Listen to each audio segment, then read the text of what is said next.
Hello friends, this is the Indian history part 8, and in this video we will discuss about how the indigo cultivated in India. ठीक है, from the last decade of the 18th century, indigo cultivation in Bengal expanded rapidly, and Bengal indigo came to dominate the world market. ठीक है, 18th century के बाद Indigo cultivation का बहुत ज़्यादा expand हुआ और फिर वो वर्ल्ड मार्केट में फेमस हो गया बंगाल से। In 1788 only about 30% of the indigo imported, मतलब 30% इंडिगो इम्पोर्ट होता था into Britain Britain from India में सॉरी इंडिया से ब्रिटेन में इम्पोर्ट होता था इंडिगो।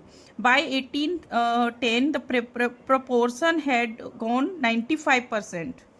ठीक है, as the indigo trade grew, commercial agents and officials to the company began investing in indigo production.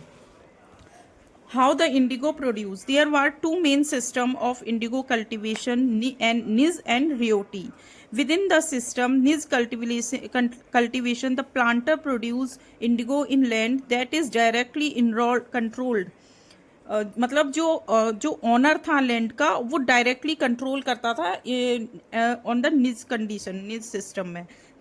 He either bought the land और rented, वो या तो उसका खुद का लैंड होता था या फिर वो रेंट पे लेता था इट फ्रॉम अदर जमींदार्स, and produce indigo by directly employing hired labour, और लेबर्स को हायर करता था और अपनी लैंड या रेंटेड लैंड पर इंडिगो प्रोड्यूस करता था निज सिस्टम में। ठीक है, तो there are some problems in this cultivation. The planter found it difficult to expand the area under निज cultivation. Indigo could be cultivated only on fertile land पर, ओनली फर्टाइल लैंड पर इंडिगो कल्टिवेट होती थी। There were already dense populated, only small plant scattered over the landscape could be acquired.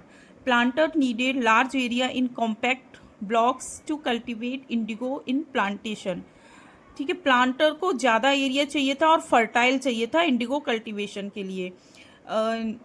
Nor was labour easy to mobile, और labour भी easily mobile नहीं हो सकती थी इधर से उधर किसी भी लेबर को। Large plantation required vast number of hands, और इसके लिए प्लांटेशन के लिए ज़्यादा लोग चाहिए। And the labour was needed precisely at a time when peasant were usually busy with rice cultivation, और ज़्यादातर लेबर किस में बिजी रहती थी? राइस कल्टीवेशन में, बिकॉज इन इंडिया राइस का प्रोडक्शन अच्छा होता था उस टाइम। निज cultivation on a large scale also required many ploughs and bullocks, उसके लिए ज़्यादा हल भी चाहिए और बुल्स भी चाहिए। 1 bigha of indigo cultivation required 2 bulls, मतलब 1 बीघा को इंडिगो कल्टीवेशन के लिए 2 प्लग्स चाहिए, मतलब 2 हल चाहिए। This meant that the planter will 1000 बीघा में अगर इंडिगो कल्टीवेशन चाहिए करना है तो 2000 प्लग्स चाहिए। Investing on purchase and maintenance of plugs was big problem. ठीक है, till the late 19th century planter were therefore reluctant to expand the area of under निज cultivation. Less than 25% of the land produce, मतलब जो 19th century आई तो फिर जो planter था उन्होंने केवल 25% एरिया निज कल्टिवेशन को दिया, बाकी सब रियोटीज़ के सिस्टम में ट्रांसफ़र कर दिया। ठीक है, indigo on the land of ryotis. तो रियोटीज़ कैसे इंडिगो प्रोड्यूस करते थे? What is the system of ryotis? Under the ryoti system the planter forced the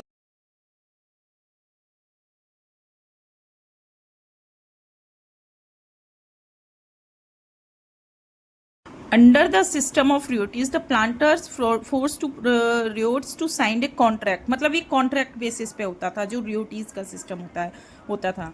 eight time they pressurise the village headman, जो ब्लेज का जो सरपंच होता था उसको ये जो प्लांटर्स यानी ब्रिटिशियंस साइन करवाते थे, एक कॉन्ट्रैक्ट साइन करवाते थे। Those who sign the contract got cash, और तो वो सरपंच को जो ब्लेज का जो हेड होता था उसको क्या मिलता था? एडवांस में कैश मिलता था from the planters, low rate of interest.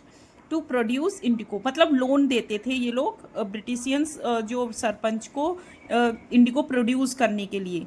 But the loan committed the ryots to cultivate indigo on at the 25% of the area under his holding. The planter provided the seed and drill machine. जो planter होता था वो seed भी provide करता था, drill machine भी provide करता था. While the cultivators prepared the soil, sowed the seed and look at after the crop. The indigo blazes, और जो यूजुअली जो इंडिगो ब्लेज होते थे, इंडिगो के जो फील्ड्स होती थी वो इंडिगो फैक्ट्रीज के सराउंडिंग ही होती थी और वो इंडिगो फैक्ट्रीज द्वारा ही ओन की जाती थी. ठीक है. After harvesting the indigo plants was taken to the vats. उसके बाद जो वेट भी देते थे, 3 or 4 weights were needed to manufacture the dye. Each of the weight has a separated function.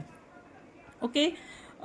There were other problem too. The planter usually insisted that indigo be cultivated in best soil, which pleasant preferred the cultivate rice.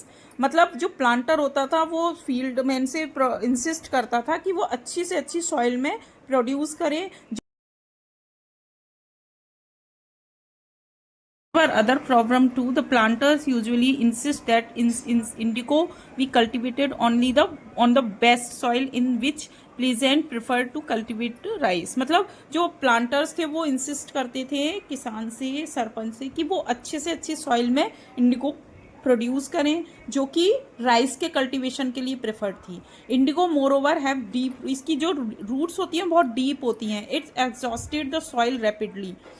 ठीक है. और ये जल्दी grow करती भी है. After the Indigo harvest the land could, और ये भी एक प्रॉब्लम थी कि इंडिगो की हार्वेस्टिंग के बाद उसमें राइस का प्रोडक्शन नहीं हो सकता था. तो there are lots of problem, यानी कि उसमें केवल